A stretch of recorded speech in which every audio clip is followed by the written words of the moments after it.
انتخابات کا تیسرا اہم مرحلہ آج سے شروع ہو گیا۔ کاغذات نامزدگی منظور یا مسترد ہونے کے فیصلوں پر اپیلیں دائر ہو گئیں۔ اپیلیں دائر کرنے کا عمل آج سے 3 جنوری تک جاری رہے گا، جس پر انتخابی ٹریبیونل 10 جنوری تک فیصلہ کریں گے۔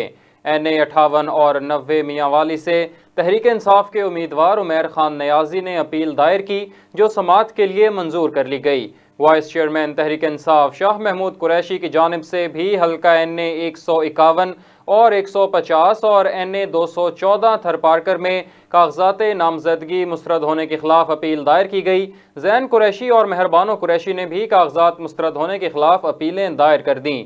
تحریک انصاف کی فضا ذیشان، سابق وزیر میاں محمود الرشید، این اے 236 سے فردوس شمیم نقوی، محی الدین کھوسہ اور پی ٹی آئی کی زرتاج گل نے کاغذات مسترد کیے جانے کے خلاف اپیلیں دائر کر دیں۔